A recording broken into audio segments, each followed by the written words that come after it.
think, you spend so much time of your life working, so it better be good. It better be with people you like to spend time with. Spread Great Ideas is meant to increase the signal in a world awash in noise. I'm your curator and host, Brian David Crane, and it is my quest to share the learnings of the world's most interesting people, the disruptors, the outliers, the libertines, and those who've been unconventionally successful so that we can become a little bit wiser together.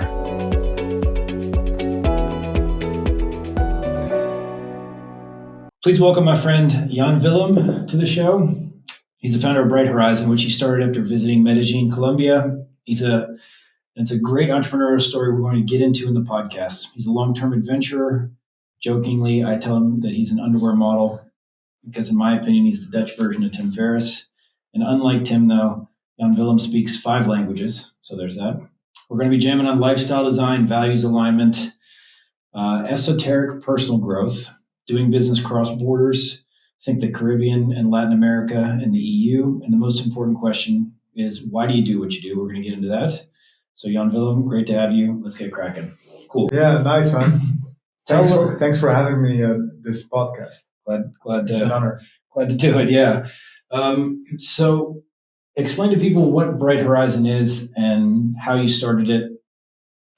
Yeah, so basically I started Bright Horizon from a feeling that I want to start my own business, because I used to work in, before becoming an entrepreneur, I worked in Sao Paulo in Brazil in frozen food business, which was a super nice job because I had like the Latin American market and the Caribbean. So I could hop from island to island through the Caribbean, and which was, I don't know, I was a young boy living in Sao Paulo, living as a king in Brazil.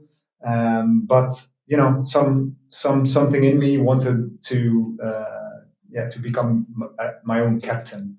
So I decided to quit my job at this company and go traveling with my former girlfriend. And we made like a pact. Like the pact was, we're going traveling, exploring, but we're not gonna get back without a business plan. So there's a purpose to the travel. There was definitely a purpose. So we traveled. We started in Cancun. We started there. We didn't see Cancun, but we went south straight up. Traveled through Central America, Latin America, and then actually we entered in Cartagena, which is a super nice Hispanic colonial town in the Colombian Caribbean. And there we encountered some business opportunity in textiles. And that's where Bright Horizon got its first glance. What I'm envisioning is that you and your girlfriend, you're backpacking, right? Uh-huh. So you bounce in to Cartagena and you two start going to local tiendas, or you start visiting manufacturers, start knocking on doors. Like, how do you go from, in my mind, you've got the backpackers who are staying at hostels who are there to party, to no, we're actually here to scout business opportunities. Like, what did that look like? So we basically did both, right? But we strolled down these beautiful old streets, and then we found some stores. We ran into a few lingerie stores. Yeah. And we were like, okay, this is something else. This might be a business opportunity to import these brands into Europe. So we walking into the store, chit-chatting in Spanish with the ladies that work there, and asked for the phone number of the factory. So yeah, in such a store, it just called the factory, and I was like, okay, can I speak with the sales manager, international sales manager whatsoever? And they happened to be super enthusiastic, and they told us like straight up, we're in Medellin, please visit us, come over. Yeah. And so we decided, okay, we're going to Medellin, but we first wanted to make a loop through Venezuela to travel a bit longer. And then we came back, went to Medellin, and there we started visiting factories. Yeah.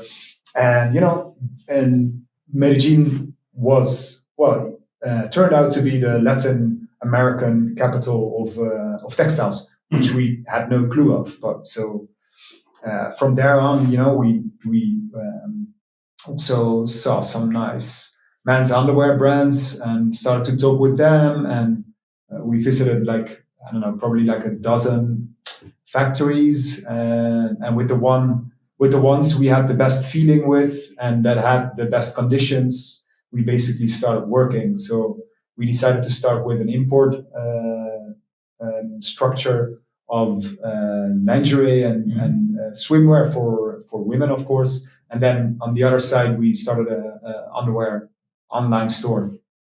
Back then, like 14 years ago, there was the e-com was still in its early years. Yeah. Right? Yeah, but you're doing this. You guys don't necessarily know if you have a market yet in Europe. Yeah, right. True that. And so you're sitting there across the table from somebody in Medellin who's like, "Yeah, cool. You can place an order for, I don't know, 1,000 pieces or 100 pieces or whatever the number was," and you and your girlfriend go, "Okay, cool. We're going to do this." But how did you guys take care of the sell side in Europe? You find the supply. Yeah. How were you actually confident that you were actually going to be able to sell when you got into Europe? Yeah, I know. We went into this market completely carte blanche, and I'm like that. No research, no. Well, we did. We made a business plan, but business plans are always they're opportunistic, right? They have a sense of irrealism in it. Yeah, the chart's always up. The chart's always up, and you're like, okay, the biggest threat is that we run out of stock within 2 weeks. Yeah. It's like that. So of course, there's a lot of wishful thinking in that, and it's a personality thing, right? Like a lot of people will never start because they think too heavily about stuff, and I think too easily, which also can be a pitfall or a downfall.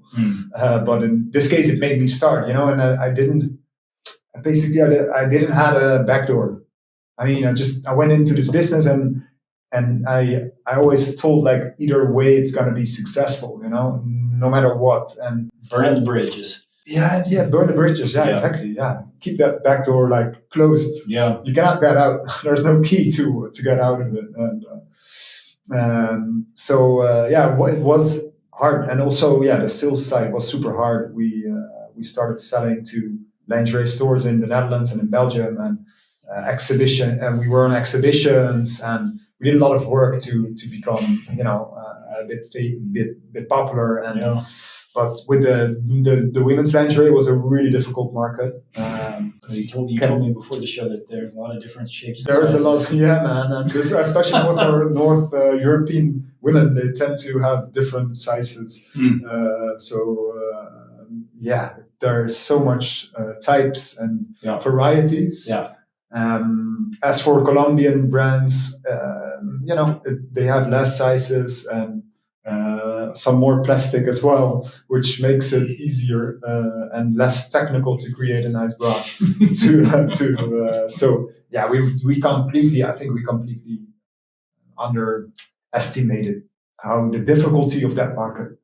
So we went in carte blanche, which is at some point you have to do that if you want to start, right? But it did cost a lot of money. It was a lot of learning money. And you two both put in money, or was it your money and she was both put in money? Yeah. We went in together. Yeah. Okay. So we burned a lot of euros back then. Yeah. But on the other side, the men's underwear store, started growing, and so we saw a lot of opportunity and potential there. So I started to focus more on that. And that was D2C. That was going direct to consumer. That was exactly wholesaling the men's underwear. That was e-com. Yeah. Yeah, but to the consumer. To the consumer. Yeah. Okay. Yeah. And at some point we started distributing as well. Yeah. But that came basically organically. We started selling directly, and then stores, they called us can we sell that brand? And so we started also the wholesaling part. Okay. And now it's a combination. Well, e-com is the most important, 80%, I guess, of the business, and then 20% is wholesale. Yeah. Where did the name Bright Horizon come from then? Well, back in the days, we started the company with a company named Moda, like Moda de Colombia, Yeah. fashion of Colombia. Yeah. And Bright Horizon, I think we went over to a BV Sure, 2 years ago. Yeah. And that was called Bright Horizon, basically because I want to create like an umbrella. And under the umbrella, we could do like lots of different things, you know. Yeah. I don't want to stick to one specific category whatsoever. Yeah. And I think for the next decade or two, Yeah. we're going to do a lot of different entrepreneurial things. And Bright Horizon is more, I think it's more like a personal thing, you know. I like to look at life with a positive, positive look to it, and I always see, even though there's lots of hills, there's always lots of mountains, but there's always a bright horizon after it, you know, behind it. Yeah. If you can stand the darkness. If you can, yeah, exactly, yeah. But I guess I can always stand the darkness, you know. And there's always light. There's always something bright. Yeah. In the darkest moments in life, there's always brightness. Cool. And I think I wanted to. Yeah, it's more. I don't know. It's more like I think it's a extension of your personal philosophy. Yeah. Really. Yeah. And then I think you want Bright Horizon to be the holding company that underneath it are different facets of your empire, let's say. Right? Yeah. Well, that's a nice word, empire. Yeah, let's work towards an empire. I mean, you got how many different e-commerce brands do you have running out of your empire? Let's say we have like 4 stores now. Yeah. Okay. We just acquired a new one 2-3 weeks ago. Yep. It's a good story. How did that acquisition come about? So I think a few years ago I was like, okay, how like growing in e-com, it's not super easy, and I must admit that I'm not a super good in marketing. You know, I'm a generalist. I can do lots of different things, but I'm not a specialist. And I think if you want to be really good in e-com, you should be a specialist. You know, and well, that's my sense. And what I noticed is that I'm not able to grow with marketing campaigns that and then I was at some point I started acquiring companies. Yeah. And I acquired now, this was the 5th company. And in the beginning, some small ones, but you know, they help, and you grow with it. And some are integrated into the other brands we have, and some are still standalones. Yeah. And so I noticed, okay, this works well. You know, acquiring companies is a good way to grow. And but you went and knocked on the guy's door, right? So it was at some point I decided I'm going to have a buy and build strategy. Mm-hmm. So in the next few years we want to acquire a few other e-com stores, and then become a big player in that way. And so this particular store, the owner is a baby boomer, and there's lots of businesses owned by baby boomers that someday they have to retire, right?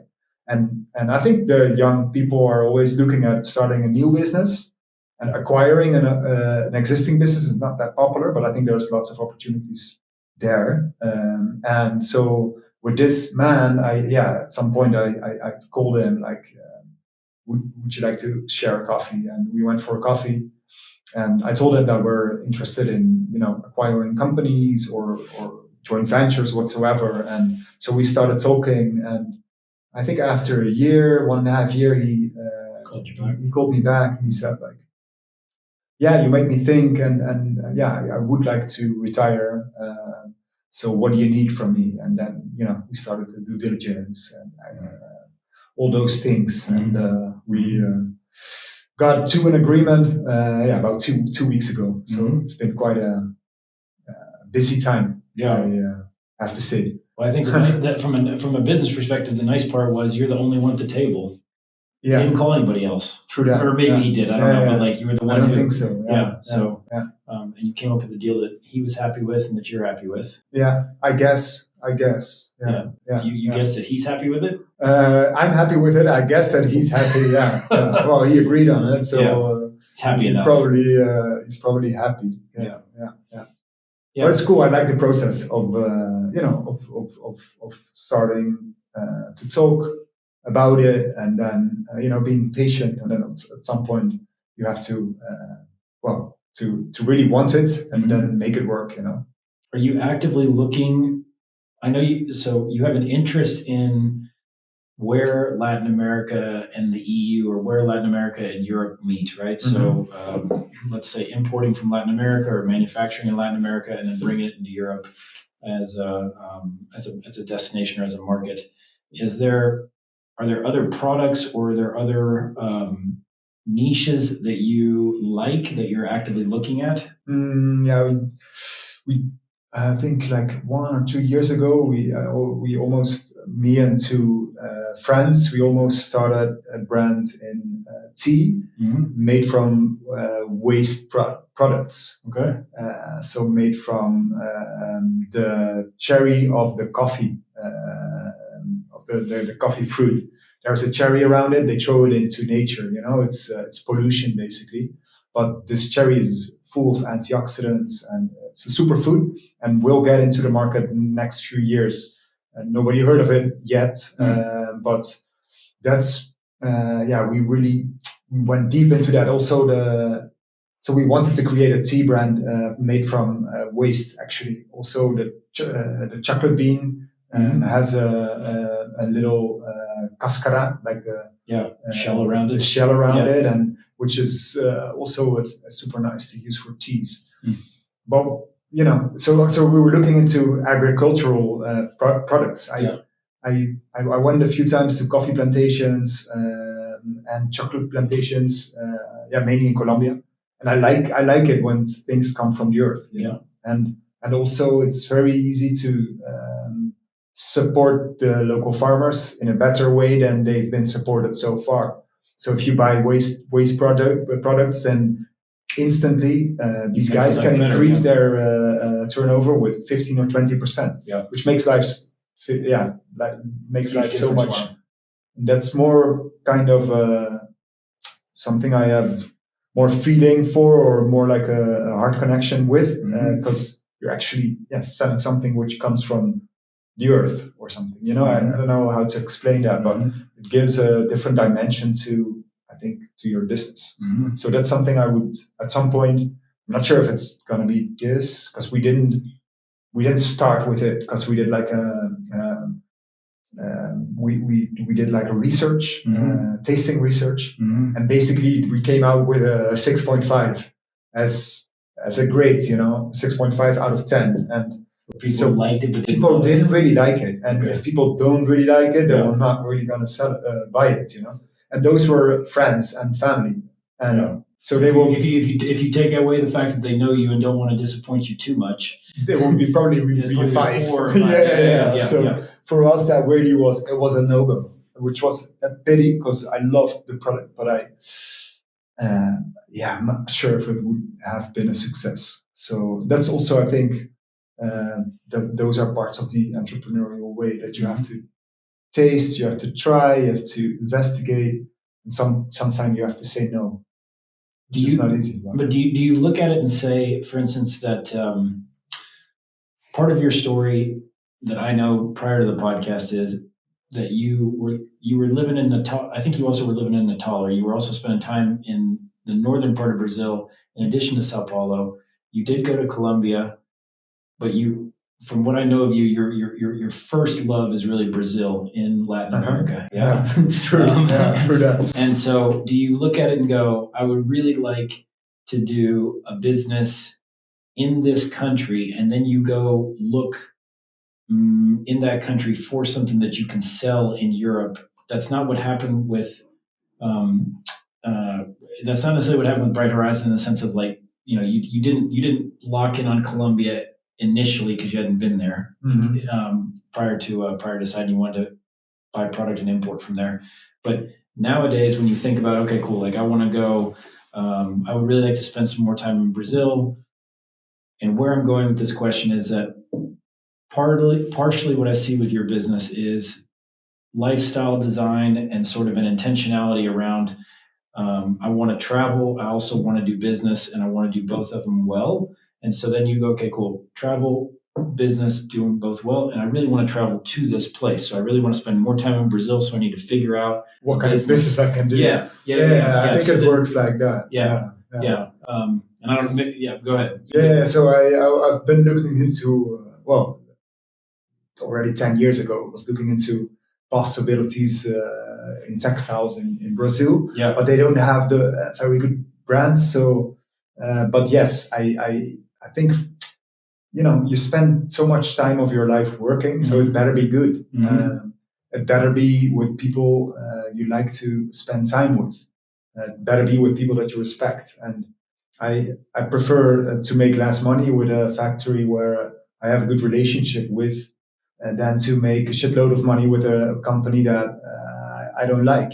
Yeah. So I think, that's kind of a lifestyle thing. Yeah. Also for me, I started in e-com as it's a lifestyle business. I wanted to, basically my intention was creating a company which I could run remotely, which would give me personal freedom to do all the things in life and go on adventures as much as I can. And so yeah, it has been a lifestyle business the last 13 years, I would say, and it created a lot of freedom. I could have I lost 8 or 9 years. I've been traveling 5 months a year, going on like super cool adventures all the time, and for multi-month adventures, like long stretches as well. I've always had last 10 years I've been living from Scheveningen, which is a super nice beachy town for those guys that don't know it, in the Netherlands. Probably the American crowd will not know Scheveningen. Yeah, they can easily try to pronounce it, but it would be difficult. It's hard. And, I can vouch for that. Yeah. So this is the base. It's my base town. It has been my base town for 10 years. But I've been at least traveling like 5 or 6 months a year, and sometimes I stayed 2 months in Brazil or a month in Cape Town or a month there, and I just love to go on adventures, and so it has been a lifestyle business, and I've got the feeling that it's moving in towards something different now. As we just talked about it as well. I don't get that much energy more from the traveling and the adventures. So I'm looking into settling down a bit more and also working a bit more. Like I get a lot of energy from this new acquisition, and I love to grow the company, and make Bright Horizon bigger, and feel like I'm moved and triggered to move this forward. Whereas last couple of years I've been very laid back. I'm like, okay, this company's supporting me, and that's enough. And I can move around, I can do everything I like, but that's enough. And now I feel like, okay, I want to grow. I want to fulfill the potential, totally. My personal potential, but also Bright Horizons potential. Yeah. I think you and I both like Tim Ferriss, right? And both inspired by the 4-Hour Work Week and for sure other parts of his work. And I think that's also what's interesting in his trajectory is he's now settled down. He lives in Austin, Texas, and he has some babies. Made some babies. I don't think he has kids. Okay. But I think the allure of like the long-term travel or the skill acquisition, in his case, it was learning tango and some other stuff. Yeah. And yours, one of the things I admire. I mean, you speak 5 languages, and the ability to go like have the time and the mental space to go really deep on a particular topic that's not work related. That was always part of the draw to me of the 4-Hour Work Week. But then you kind of get to the end of it and go, yeah, okay, cool. Like I kind of scratched the itch of most of the stuff I really wanted to to do, at least Yeah. in my 30s or 20s or whatever it is. And Yeah. then, you start coming back to your business and going, this thing's kind of always been sitting over here, running along, paying the bills, but now let me actually see what I can do with it, because it's, it's like the, what's the right term for it? Well, there's more potential to it, right? Yeah. And it's just so kind of a waste to not fulfill that. Yeah. And through that, like I think, the 4-hour work week has been quite an inspiration, I think, for lots of guys in the e-com business, right? Or the digital nomads, or the freedom seekers of the world. And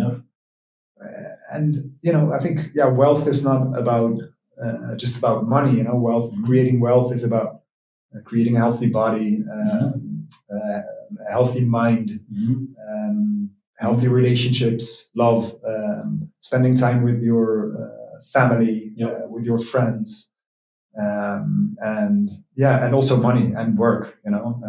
But it's a wheel with what's the name for the? We're trying to balance all of them. A Ferris wheel. No, I mean like the speaks. No. I'm not sure how you say it, but you have the wheel, and then there is more. I'm not sure how to say that. Don't worry. I will find a word. It's okay. After the podcast.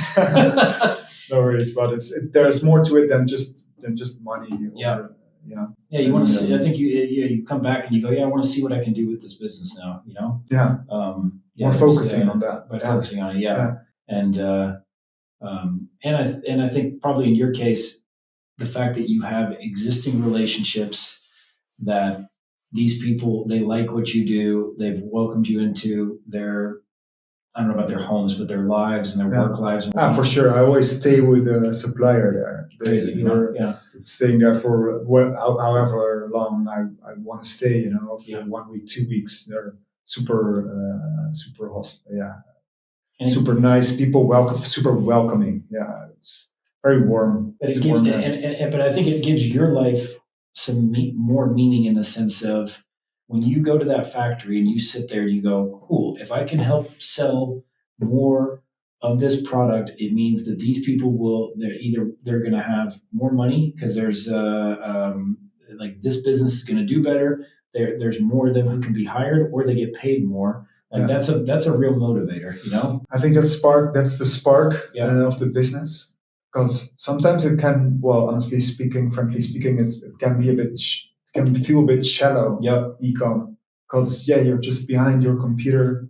You're seeing orders coming in from people that have names, but you don't actually can look your customers in their eyes. And it feels a bit shallow. Like, I can sell the underwear, but somebody else can do it as well. So why should I do it?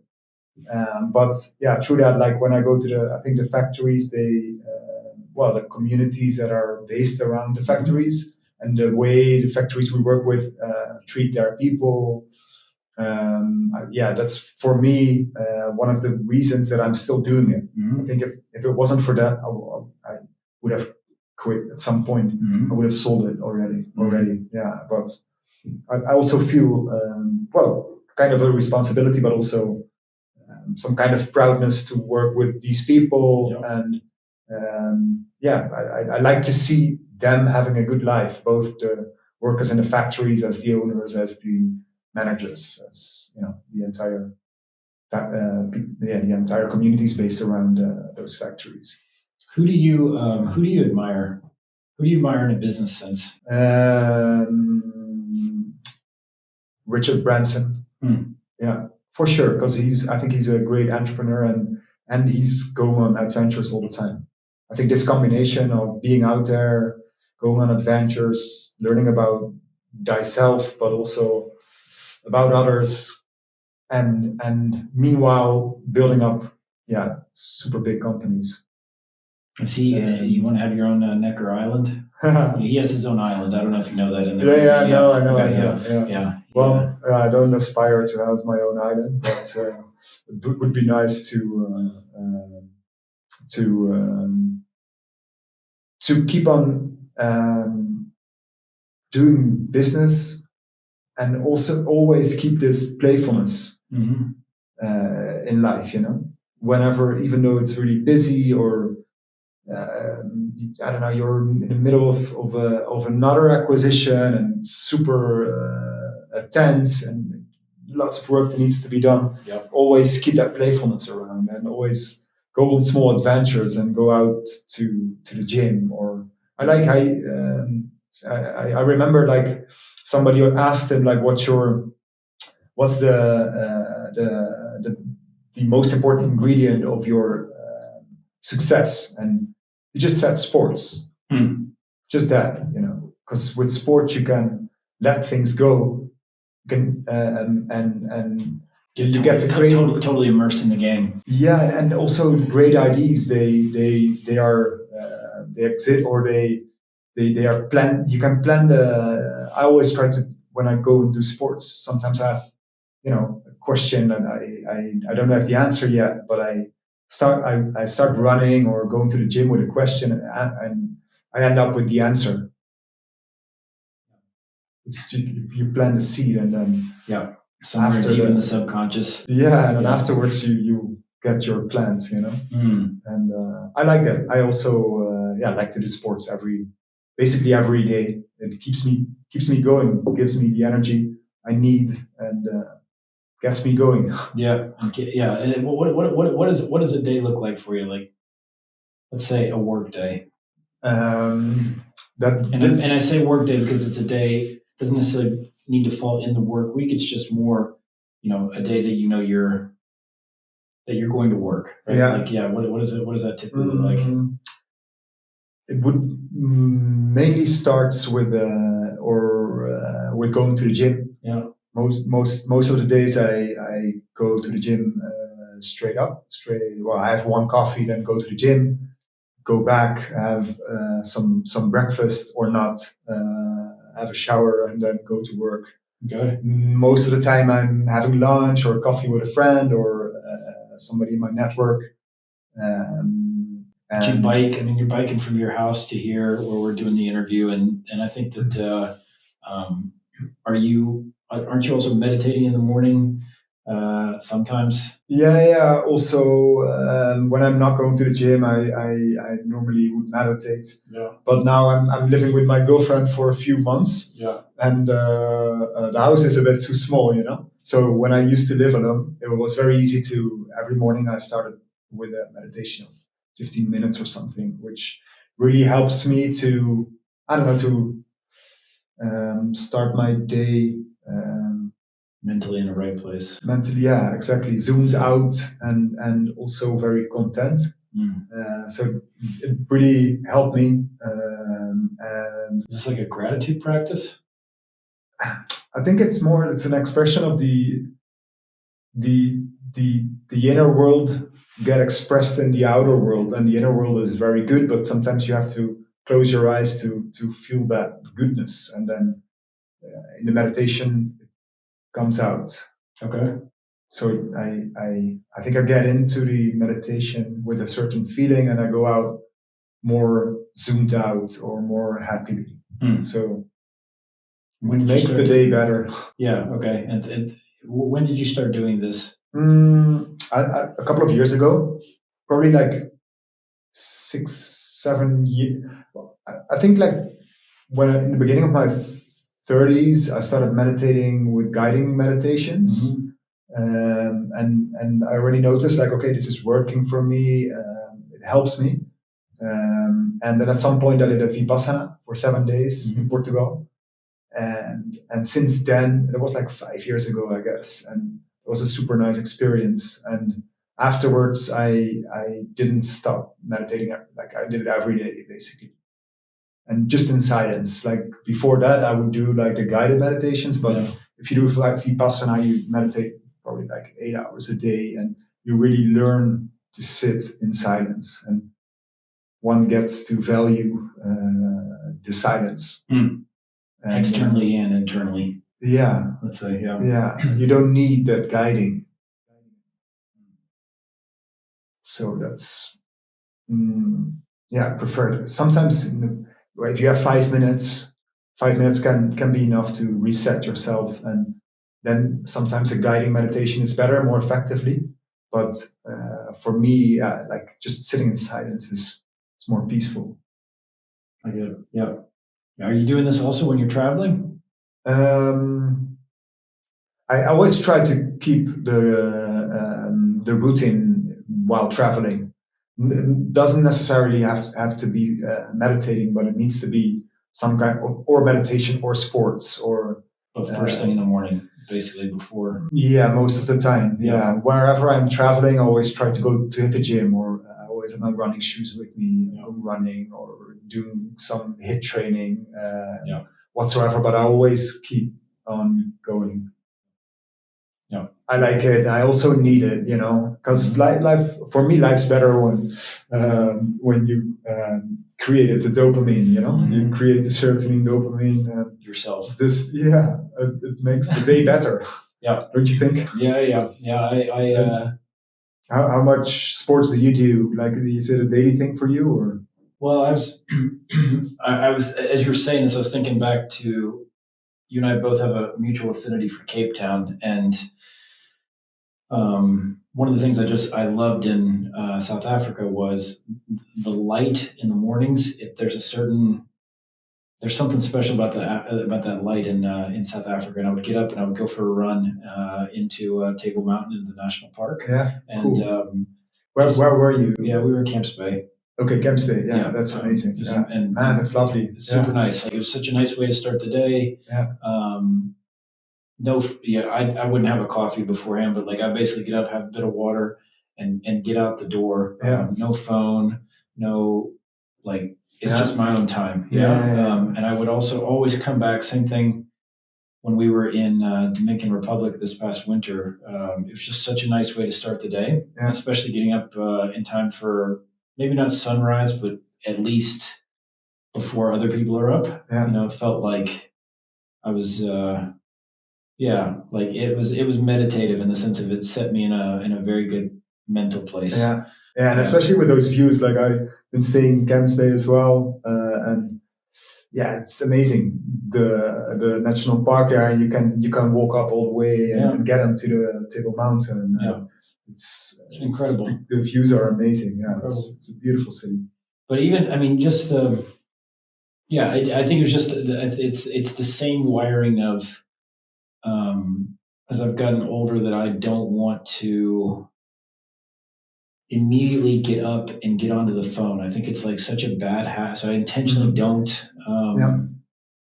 You leave it off. I leave it off. I leave it in another room. I leave it off. Yeah. I have broken that now recently because I've started wearing an Oura ring, and I'm always curious about what my sleep score is. Yeah. Data analyst. yeah, it comes out. Yeah, and but generally speaking, I try to just leave it and go. Yeah.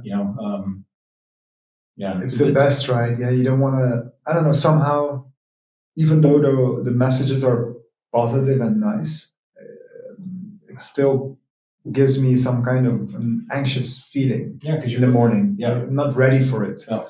I also prefer to leave it off until I'm at work, and but it doesn't always work, right?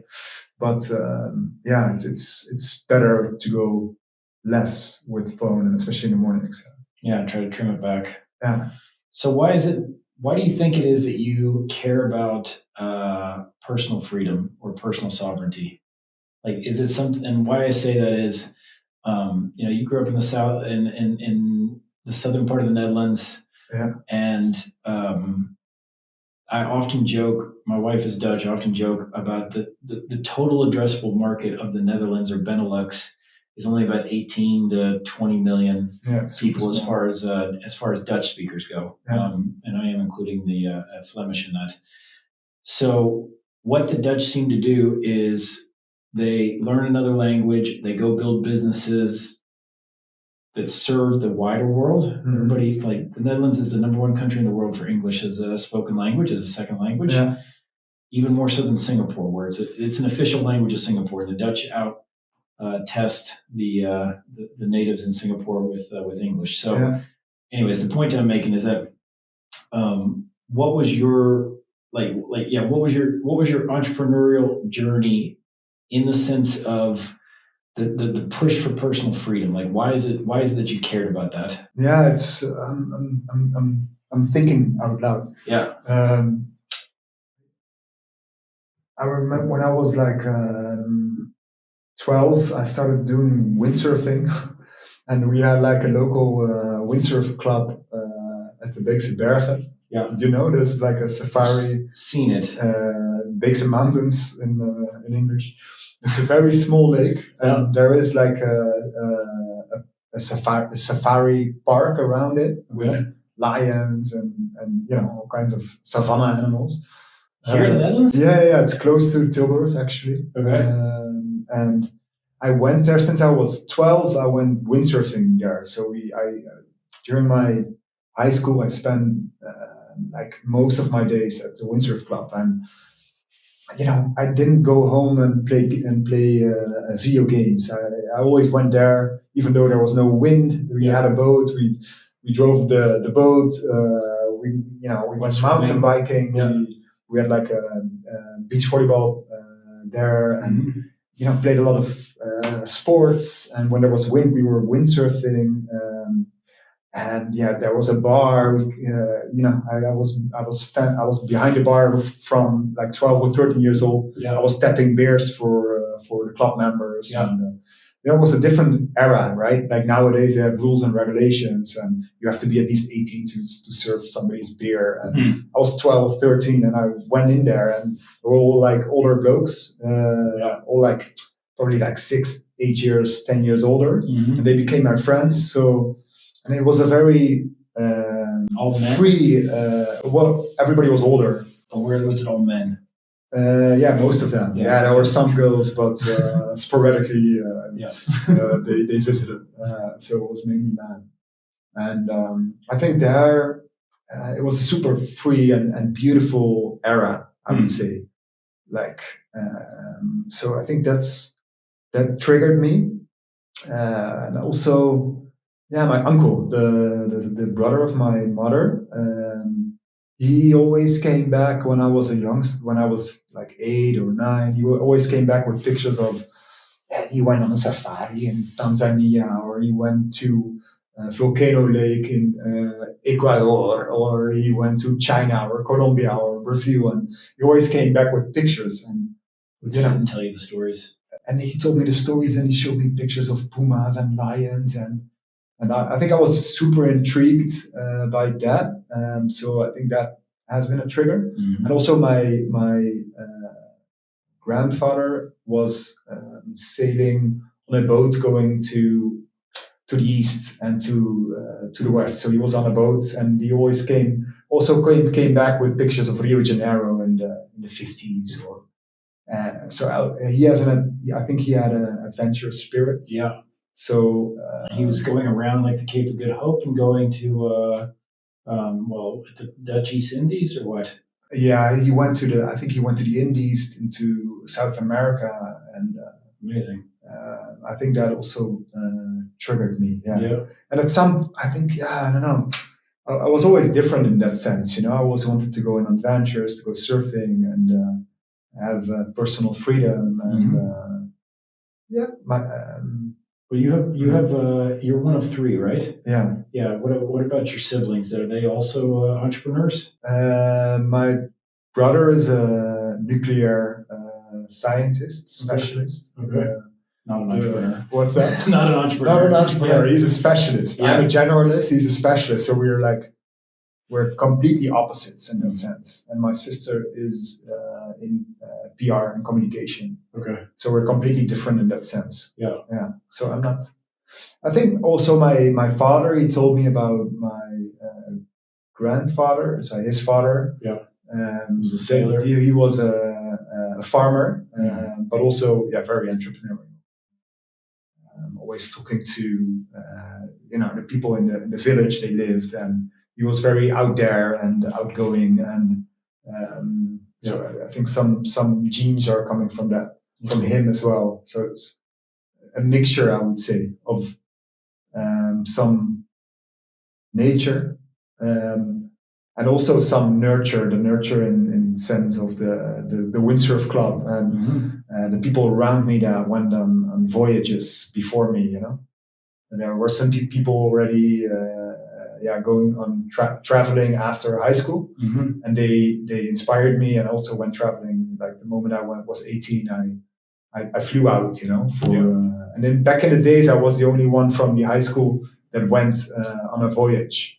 Like nowadays it's more common, but back in those days, I'm not that old yet, but 20 years ago, more than 20 years ago. More than 20, 22 years ago. It was not so common. So, but I knew for sure from when I was 14 or 15, I knew whenever I'm 18 and I'm finished with high school, I'm going to go traveling. I need to explore, And were you working the money from the windsurf club? I don't know if they were actually paying you. No. Oh, okay. Yes. And okay. Because I think it's cool. A part of your story, which was at 18, you pack up and you go, and I think you went to Thailand and then Australia and New Zealand, right? Yeah. You were gone for what? 8 months. 8 months, 9 months. Yeah. And you were, kind of working your way. I don't know, what were you doing for those 8 or 9 months? Partying, or I don't know. Like lots of partying, meeting people, drinking a lot of beer, having a lot of hangovers. Yeah. But how did you fund it? That's what I want to get at.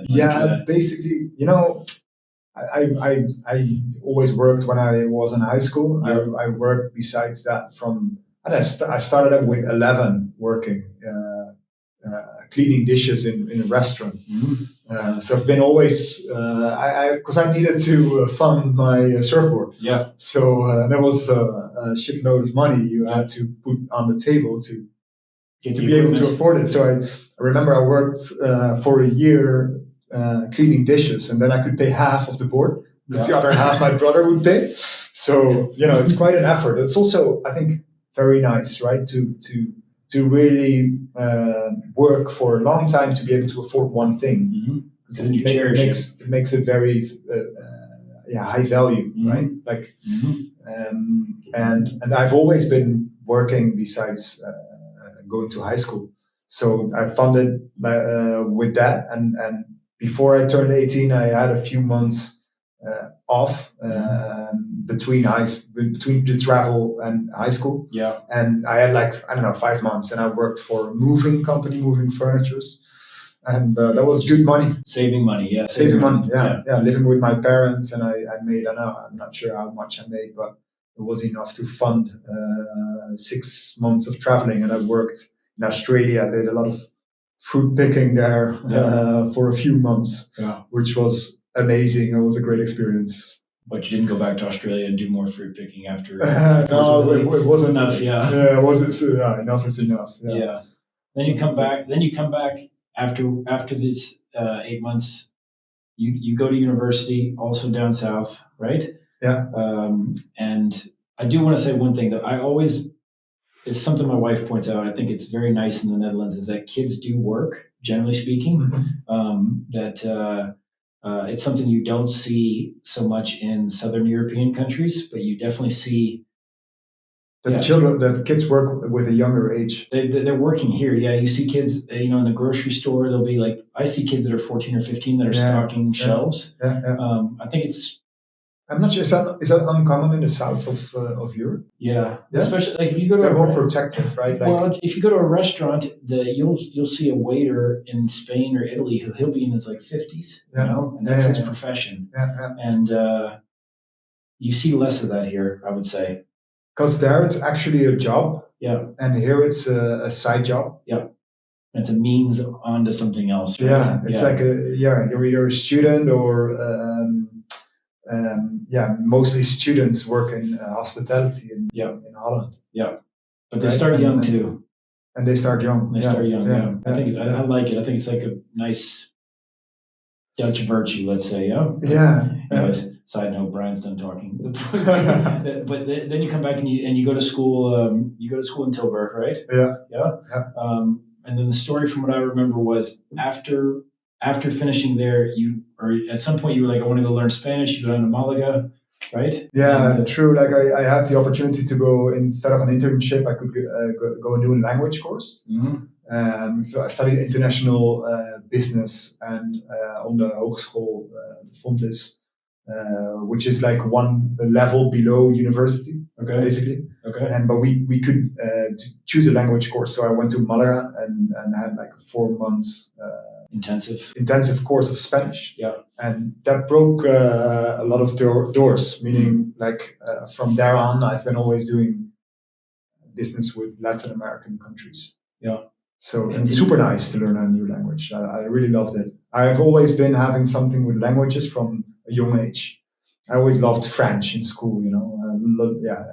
The way it sounds. I always enjoyed it, and English, learning English and Spanish. Especially Latin languages. They make you feel different, and they touch a different part of you. They touch a different part. Yeah. So for me, Spanish was very nice to learn, and from there on, I started working with companies that had businesses in Brazil or Spain or other parts of Latin America. And off you went. Yeah. I went. Yeah. Amazing. Yeah. So, and what is it that, what is it that you like about Latin America? What I mean by that is it the warmth? Is it the lack of rules? Is it the and I'm projecting on you with this question. Like, let's say the food, the fruit. What is it that you like about Latin America?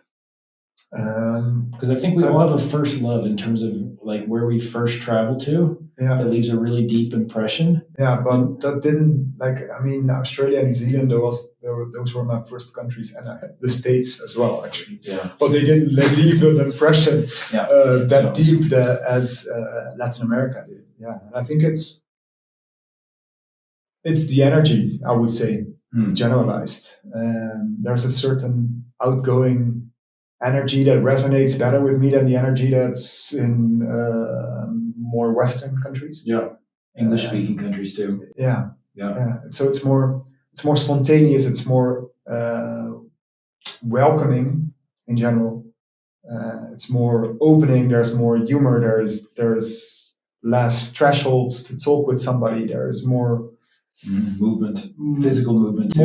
More physical movement. More kisses, more like just like generally. And more body language, especially in Brazil. Yeah. So I really well, the moment I stepped foot on in Brazil, I resonated very well with the people, with the culture. Yeah, but you didn't speak Portuguese when you went. True. Yeah. Yeah, I remember you telling me that you got the job and they said, "Do you?" I think they asked you, "Do you speak Portuguese?" And you said, "I will learn it." Yeah, of course. Right? Yeah. I was like, I was intent. Well, I had to learn Portuguese in 2 or 3 months because I actually had to negotiate big deals in Portuguese. Mm-hmm. And I was like, yeah, dude, I'm speaking Spanish. I can also learn Portuguese, so let's go. Yeah. And I had like 10 private lessons in Rotterdam. I recall, and then I just went there and I learned it on the streets. I learned the language there. But I think there's 2 parts why I really learned it. One was that I had a Brazilian girlfriend from day 3 that wrote me a note in a sushi restaurant, like, if you want to, next time you're going to grab some sushi, call me. So I called her, and we hit it off. We saw each other a few days a week. So, that's the best way to learn. And she spoke nothing besides Portuguese. Her English was luckily very bad. Yeah. And also I went to the office and people there, they didn't really speak English, so I had to speak Portuguese. And in the office, people were speaking English, but I always told them, não falo inglês, pode falar português comigo. Like, I don't speak any English. There's only one thing you can speak with me, that's Portuguese. And I think that really, the rigid way of learning a language should be like that. So to be immersive. There's no backdoor open. Same thing. Yeah, it's same thing. Yeah, just have to. Okay, this is the line, and then so people had to be really, really patient with me in the beginning. And in the beginning you're speaking still Spanish, and at some point you're speaking Portuñol, and then after 2 or 3 months I started to speak Portuguese. And I at some point you notice the bridges. There's lots of bridges between those two languages, and they're very lots of things are in common. And then as soon as you can cross the bridge, then you're in Portuguese territories. So and I love the language. For me, it's the Brazilian Portuguese is one of the most beautiful languages. You feel a different person when you speak that language. You go like I think the German languages are more the hat, more regional, and Latin languages. It seems that everything flows down to the heart, and the Portuguese is the lowest for me. With the intonation and I don't know, it's like a dancing language. Bailado. Dançado. Beautifully said. Did you try to learn Zuki or any form of Brazilian? No, it's while you were there. No, your Brazilian girlfriend didn't try to also get you to dance samba. Yeah, it's that's one of the biggest mistakes I ever made in my life. That I never really learned to dance. Yeah. And I've got these Dutch dancing shoes. Let's say the Dutch wooden spikes by legs. Yeah. And they don't have that rhythm that would resonate with the Latin heart that I have a little bit. Yeah. But the legs are not that Latin. So it's a pity, but it's still on the wish list. Sometimes you need some stuff that's left on the wishing list, and the wish list has salsa on it. So nice. I'm planning to go with my girlfriend and learn salsa. Okay. Do you do Zuki or Samba or salsa? I learned some Zouk when we were in Rio. Yeah, I mean it's. For those who've never seen it, it's an incredibly sexy dance. Yeah. You've seen it. I've seen it. Yeah. Dude, it's like you watch this and go, yeah. There's a beautiful flow. So in it. Yeah, it's just you're really in your body. That's what I think is. Yeah. If once you get the hang of it, you're really in your body. It's like totally out of your head. You're not thinking about less rigid than tango and much more. It has a much more flow to it. Yeah. Yeah, I really liked it. Did you did you have a mentor? Have you? And the reason I ask if you had a mentor is because I think that now, you're 40 for those who don't know. Excuse me, but well, just I imagine that you're going to have young guys who are in their 20s who go, I want to live a life of adventure similar to what you've done, and they're going to reach out to you and want to. Mentor underneath you. They're gonna want to be your apprentice, let's say, right? Did you have somebody that you were mentored by? Not really. I'm kind of a guy that always created his own way of doing things, and I'm not easily with asking for help or. So I do have a few good friends that have been mentoring me. Yeah. Definitely quite a few that have always been helping me, with the business, with financial insights, and a lot of people around me they're super experienced in entrepreneurship or with economics, and they help me, but never really like a paid mentorship. Okay. Somehow, but if I have to rewrite my story, I would definitely put a mentor in at a younger age. And what would that? Yeah, but you want him to be paid. You would pay him, in other words, or because you said with your friends, some of these people, they help you in certain areas, finance or these other sort of things. Yeah. But if you were going to rewrite your story, you would want them. As I understood it, you would want this. You would want to basically sit down and go, I want you to mentor me. I want to pay you for it. I want it to look like this, as far as once a week or once a month we Yeah. talk on the phone. Yeah. And you think that would, you would want that to be part of your story, right? I think I would have helped me. Yeah, I would have, like, the entrepreneurial way would have gone quicker. Like I think there have been quite some things that hold me back, and I've got a few friends that have been part of an entrepreneurial group, and they all grew very quick because they worked together with all of them, and they were all creating a similar company. They helped each other, and they also, they motivated each other to think big and get in there and bite in there. And I've been always a bit laid back, and yeah. Yeah. So, but every way is a way. I mean, well, no, I want to say, because I think that being laid back, and that the tendency there is that you've also self-identified as a lone wolf in some sense. Mm-hmm. Is that when you combine the long-term travel with a lifestyle business with the comparison, for lack of a better way to put it, to some of these friends who are more like focused on, like, cool, we want to get this thing off the ground, and there's like a centrifugal force amongst them. Mm-hmm. That, in my experience with some people who are building lifestyle businesses, it can be exceptionally lonely, because it's like they don't really, not only do they not have a mentor, but they also are in a position where they're all actively trying to do everything themselves. They're like actively trying to learn it, or they're absorbing it through podcasts or books, but they don't have anybody that they're actually talking to about the inner workings of their business.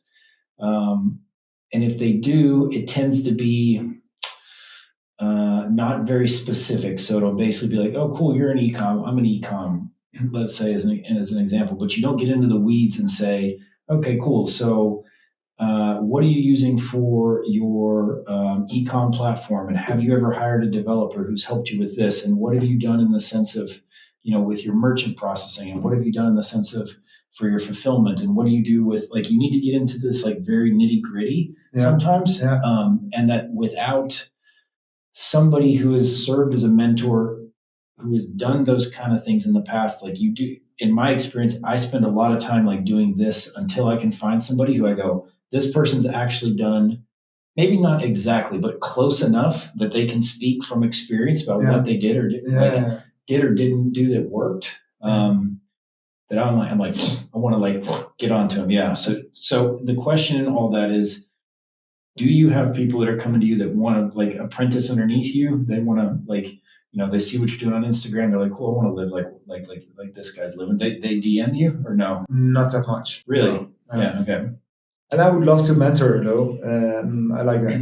I enjoy helping others. There's your pitch. If you're Dutch, well, I don't know if you want them to be Dutch. What? Yeah, there's your chance to pitch. Yeah. And I also think it's a topic for guys in their 40s who look at it and go, okay, cool. Like, now, because I have people who come to me who want me to mentor them, but I still am looking for mentors for other parts of life, right? Yeah. And business is one, but also like family life, health. You and I both read 4 Hour Workweek, really liked it. I wouldn't say that book is necessarily mentorship, but it's... I think it creates a certain way of thinking. Like, it came out like in the beginning of my entrepreneurial voyage. Mm-hmm. And back then you had the first opportunity to outsource stuff, and it created like a mindset of whatever you can outsource, source it out. Whatever you can optimize it. And in order to have as much free time to spend on more important things, or things that really make you happy. More important is in air quotes, by the way. Just yeah, but true though. Yeah, and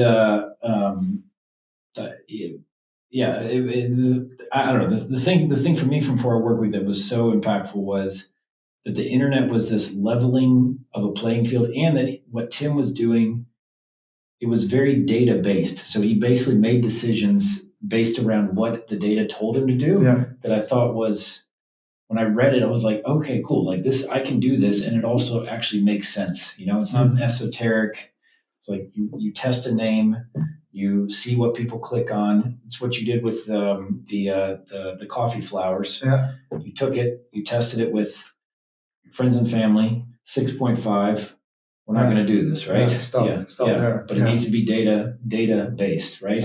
With the space there. So, I don't know. Like on the other parts of life, let's say health, you're also tracking things.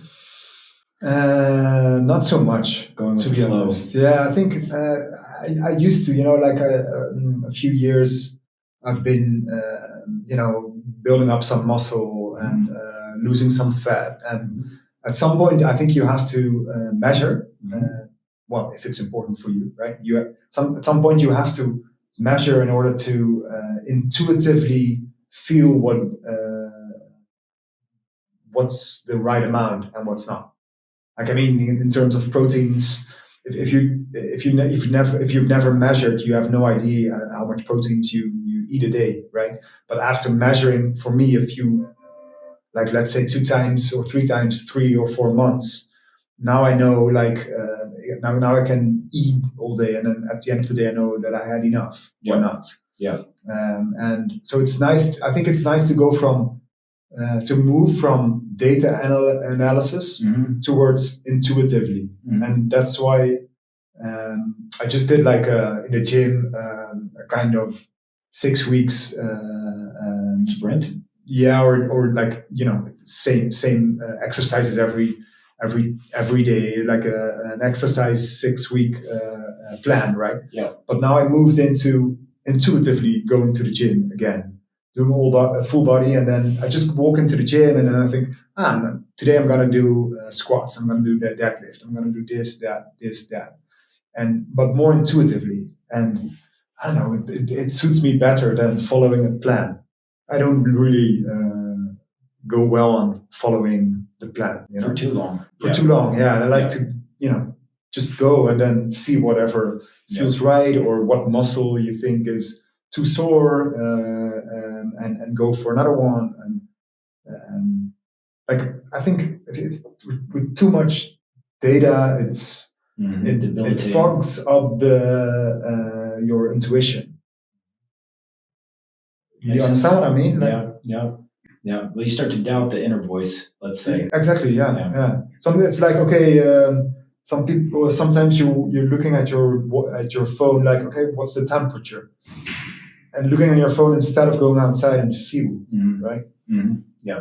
Well, the phone says it's not raining outside. But look out the window. You come home like completely wet. It's crazy, right? Like we tend to become more robotized. Yeah. By that. Yeah, it's very true. Yeah. Okay, let's on the love side. Let's talk about this for just a minute. Ooh.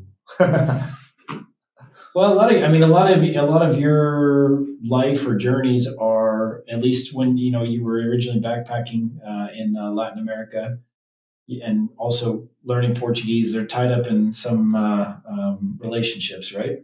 Here and there. Yeah.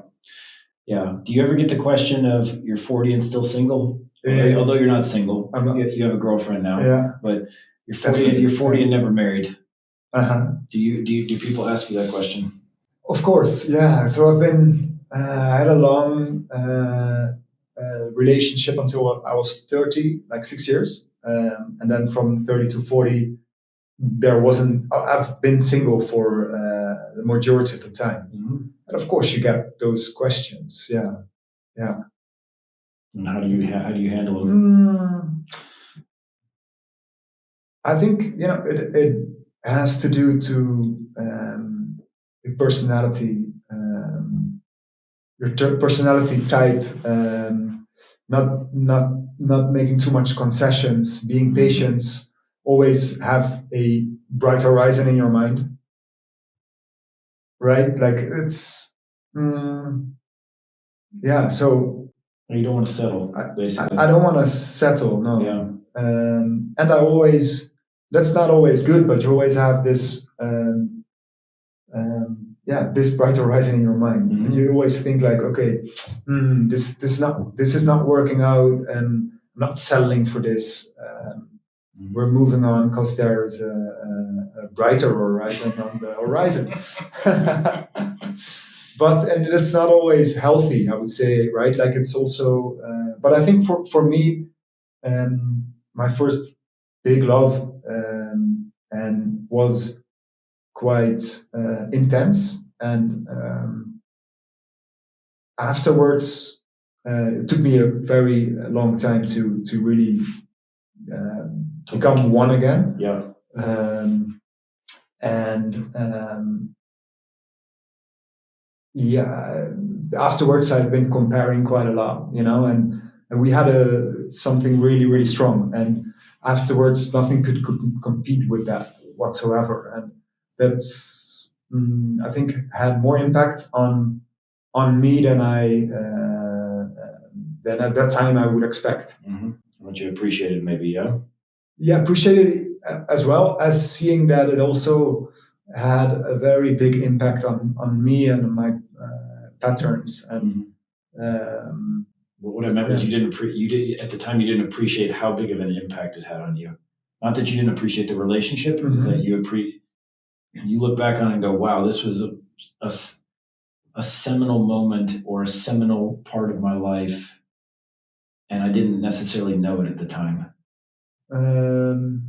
I think I didn't. No, I didn't realize that. Yeah. Okay. And but it's always interesting, right? Talking about love, like there's so much to it, and there are so many ways of love, and I think it's a big exploration as well. Do you want to continue to incorporate long term traveling into your life with a partner?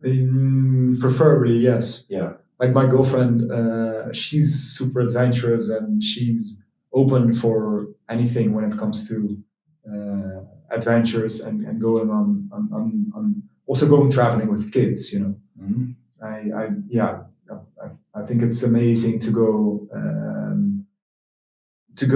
on long time voyages with your children. I think it's amazing, and then it's possible, right? It's not easy, but everything's possible. If you really want it, you can make your way. What's interesting though in that is that I think because you and I have a similar upbringing, also in the sense of, I mean, I started working around the same age that you did. I was very involved locally in a small town in Tennessee. And which one was that? It's called Maryville. Anyways, wouldn't expect you to know it, but the point of it is that you and I both talk about long-term traveling with a partner, with a family, as being something that we would like to do, and yet neither one of us traveled long-term during our teenage years. You did at 18 when you were solo, but what I mean was like not as a kid in the sense of, let me say this a different way. I think there's like a window. Okay, cool. Like when the child's very young, it's very easy to travel with them because they make new friends. They're absorbing everything. And then you kind of get into this, you want there to be stability because moving them around at the age of 12 or 13, let's say, I'm picking 12 or 13 out of the air, but like for the parents, it sort of looks appealing and sexy, but I'm not actually sure that the kids really like it or appreciate it. Does that make sense? At a certain age. Yeah. There was a school. I lived for a long time in Bali, and there was a school there that was called the Green School. It was like a very well-known international baccalaureate program, IB program.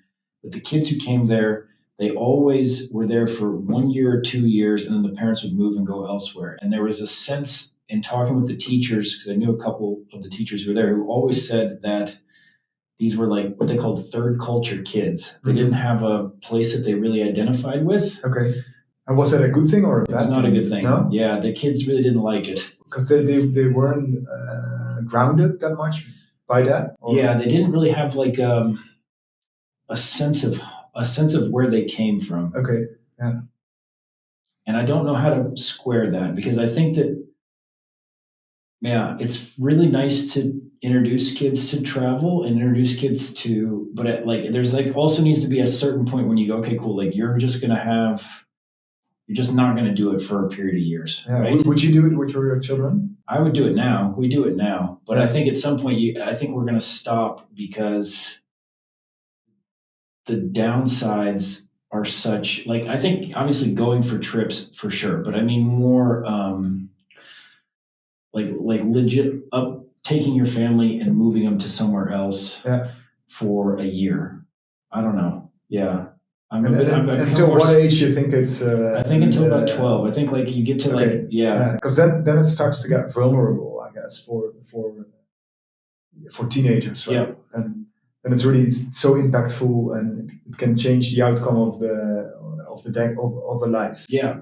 Yeah. And I think that they actually don't really appreciate it. You know, I think it's like there's maybe like 12 to 17 or 18, like they just need to be in one place around their, they need to be in one place where they feel safe and they can go out and like connect with, you know, their windsurfing club or connect into, I was playing a lot of soccer at the time, but not have it be like constantly boom, boom, boom, boom, boom. Yeah, got it. Yeah, I think it works until a certain age then, yeah. Do you know anybody like what I'm describing that was moving around a lot in their teens? Not really. Okay. No. Yeah. Not in. No, younger. Younger. Yes, but not in the teens. Yeah. And yeah. I think like I have quite some friends that did like traveling with their children, and also the first months or years of a child. Yeah. It's super nice, I think, to go traveling because you can give so much attention, right? Like, I think nowadays, you know, when parents are working, the small kids are it can be much time with their parents. For sure. Yeah. And I think traveling will definitely create a very healthy bonding. Yeah. Especially the first years. Yeah. I would say. Yeah. We found that. Yeah. I mean, do you envision if and when you have kids that your work is going to again slow down? That your time towards work is going to diminish? I think now it's time to kick some asses. I get it. The field is ready, right? Time to plant. Or at least exactly. reap. Let's say. Yeah. And so I would imagine that I have some extra time to spend with the little ones. With the baby. Yeah, for sure. I don't want to be that's working 6 days a week, you know. And then, well, being flexible with your own company is amazing, right? I think in those times it really helps. How do you handle with your girlfriend the dynamic of she's working, but she's not working in your company, right? She has her own career work that she's doing. Do you two collaborate together on where you want to go, or is it more you say, you have a trip in mind, maybe it's sometimes tied to work, and then you add an adventure to it and she comes along, or is it co-created with the two of you? Yeah, we would co-create. And then and then are you funding it, or is she also contributing for the cost of it? Well, we're going traveling in a few weeks. Yeah. And we would fund it together. Okay. But it's nice. I think the beautiful thing also about traveling can be, and which I think is can be a misconception. It doesn't have to be a lot more expensive than your regular life here if you can rent out your apartment. So it's not gonna doesn't have to be super expensive. Well, because my salary will always be there, right? Wherever I am. Yeah. In that sense, Yeah, but you also choose to go to places that are, let's say, not. I think in this trip that's coming up, you're going to go to Turkey, and then India, and then Nepal. So maybe elsewhere. I don't know, but those are not three. They're not three very expensive countries, or they can be done in a way that is not super expensive. Let's say, right? Yeah. So you get more adventure for your dollar. You get a lot of adventure for your dollar. Yeah, and it doesn't have to be that expensive, but of course I also like to have some comfort. I can really enjoy a good hotel room and a spa. Yeah, and a warm shower. And a warm shower would also be preferred. Yeah, for sure. And reliable internet and reliable electricity and those sort of things. Yeah. But we definitely co-create that, and we will make plans together. And amazing. Yeah, for sure. We went through. I went through an experience with my wife before we were married, where she got really upset at me at one point because as we were traveling, or we weren't really traveling. We would go somewhere different. We'd spend 5 months in Mexico. We'd spend 5 months in South Africa, and she said. Her business was smaller than mine, and she was like, I am going, she hadn't told me this, but later on she said, I'm going through my savings in order to kind of like keep up with you. And it was a very vulnerable moment for her. And I was like, wow. And I never really even considered it, because I was like, okay, cool. She has I didn't really dig too much into her business. So I don't know if you two have gone through something like that, where it's like, okay, I don't know what you're making wise, but let's say you're making 10 euros and she's making 7. That you like you need to kind of figure out between the two of you. Yes, how to balance the finances. So what's justified, or what's right? And then who pays for what, right? Because a lot of times it would be like, I want to go here, and we would be looking at places, and she would do research on somewhere, and then she'd go, I think we should stay here. And I would look at it and go, I don't really want to stay here. I like nicer stuff. That's a bad way to put it, not nicer stuff. But I would increase the budget, and I'd be like, let's go to this one. And I would pay for it, and it didn't bother me to pay for it, but it was like we had to figure out how to talk about money. It bothered her. Because she was comfortable. You've been, you know what I'm describing? Yeah, of course. I can imagine that it's not always nice if the other one pays, right? But, we're like, when traveling, we make a budget together. But do you beforehand? I think that's our plan. Okay, and then stick to it. We divide it a bit, but we're not so far into the relationship yet that we talked about it, but it's an ongoing thing, but it hasn't been a big subject. As yet. Cool. Let's wrap up here. If people want to learn more about Bright Horizon, where do they need to go? What's the website? The website is brighthorizon.nu. That's NU, which is now in Dutch. Go there now. And then my Instagram. You can go to the Instagram page, which is de Kwaasteniet, which is probably going to be in the show notes, right? It will be in the show notes. Kwaasteniet. My wife saw your last name and she goes, "Oh, he's the angry one, right?" Isn't it? But not. Well, I always in English I would say not the biggest badass.